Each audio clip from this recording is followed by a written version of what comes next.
Bean. Thank you, Deputy Speaker. I also rise to speak on the Education Services for Overseas Students Amendment Quality and Integrity Bill 2024.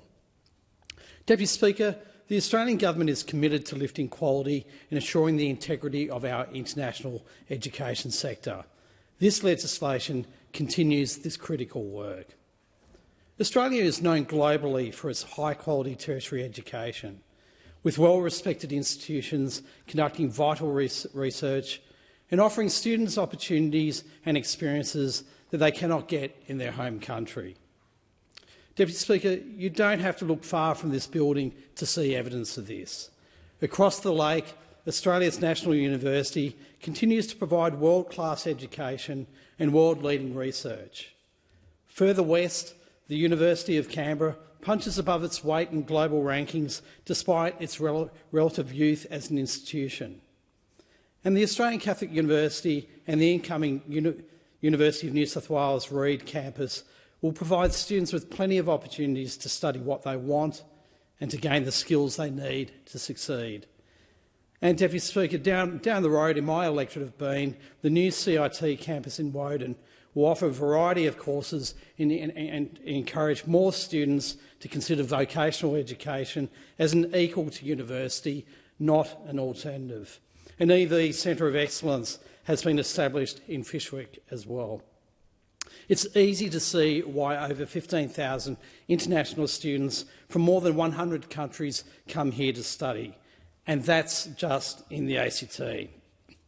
Deputy Speaker, overseas students contribute $30 billion to the Australian economy per annum, and international education is Australia's fourth largest export. The number of international student enrolments in the year to date to March has increased from 246,000 in 2005 to 741,000 in 2024. Deputy Speaker, as other speakers have noted, the pandemic crippled international education. The former government told students to go home, and they did. Almost overnight, a multi-billion-dollar industry was effectively halved. Those students are now back, but so are the dodgy operators. The dodgy operators looking to take advantage of students and make a quick dollar at the expense of this critical national asset. They are unscrupulous actors who are a threat to our good name as a place where the best and brightest from around the world can come and get the best education in the world. Deputy Speaker, since coming to government, we have been working on this. The release of the rapid review into the exploitation of Australia's visa system, or the Nixon Review, and the review of the migration system, the Migration Review, brought urgent attention to integrity issues in international education. In September 2022, we announced the Parkinson Review of the migration system, which found that the migration system creates incentives for non-genuine students and unscrupulous profit-seeking education providers. And that profit motives mean some institutions prioritise enrolment numbers over learning outcomes, or to sell student visas as a way to work in Australia. Additionally, the review found clear evidence of systemic exploitation and the risk of an emerging permanently temporary underclass, which included both overseas students and graduates. In January 2023, the Nixon Rapid Review into the exploitation of Australia's visa system revealed further weaknesses and failures. The review found systemic integrity issues within the international education sector, including collusive and unscrupulous business practices between education providers, their agents and non-genuine students. Additionally, the 2023 Joint Standing Committee on Foreign Affairs, Defence and Trade report on International Education Interim Report, titled Quality and Integrity, The Quest for Sustainable Growth, Interim Report into International Education, found instances of active collusion between non-genuine students, agents and education providers, as well as instances of education agents directing genuine students to take up unsuitable courses that are profitable for the agent in commissions and the provider in recruitment numbers. The report also noted that providers were facing difficulty managing agents because the student recruitment market was hyper-competitive and that providers, sometimes in collusion with agents, were enrolling non-genuine students into courses that they do not attend and offering courses to overseas students only, which may be of poor quality. Deputy Speaker, these reviews did bring urgent attention to integrity issues in the international education sector, and this government moved quickly on the recommendations of those reviews. In July last year, the Albanese government got rid of unlimited work rights for international students by reintroducing a working hours cap at 24 hours per week. This allowed students to support themselves, but not at the expense of their studies. And it was the first step in reducing the lure of getting a student visa as a backdoor to work here. Deputy Speaker, in August last year, the Minister for Education closed the concurrent enrolment loophole that allowed agents and providers to shift international students who'd been here for less than 6 months from one course to another, a cheaper one, from genuine study to no study at all, another backdoor way just to work here. In October last year, we boosted the capacity of the vet regulator, ASQA, through a $38 million investment and establishing an integrity unit. Deputy Speaker, that very same month, this government increased the amount of savings that international students now are required to get a student visa to $24,505. From $24,505 to $29,710. In March of this year, we increased the English language requirement for students, introduced a new genuine student requirement, and increased the number of no further stay conditions on certain cohorts of visa students. Many of these measures are in response not only to the Parkinson and Nixon reviews, but to feedback from the sector. The higher education sector knows that these operators exist and that they are a real threat to quality and integrity. Stakeholders have told the government that we need to respond in stronger terms, and this legislation will do that. Deputy Speaker, the bill was comprised of one schedule with 8 parts. Parts 1 and 2 introduced new considerations for education services for overseas students, or ESOS, agencies in determining whether a provider is fit and proper, such as if they control or own or are controlled or owned by an education agent or associate.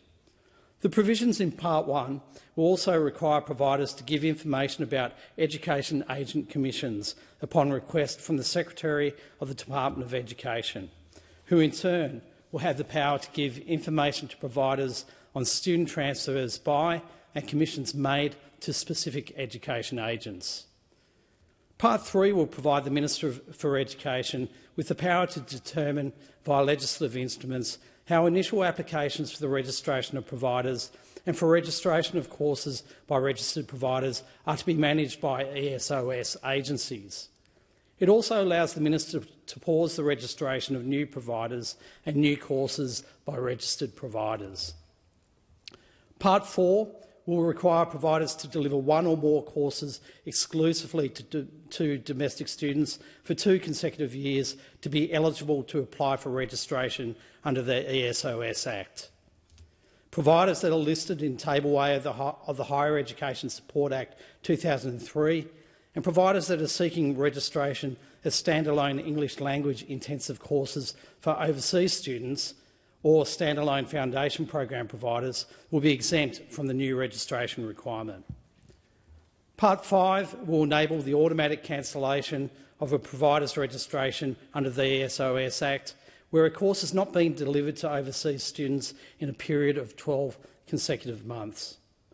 Part 6 provides for the automatic suspension of a provider's registration when an ESOS agency or designated state authority determines that a provider does not meet the fit and proper test because it is under investigation for a specified offence. Parts 7 and 8 introduced new ministerial powers to regulate the provision of education to overseas students.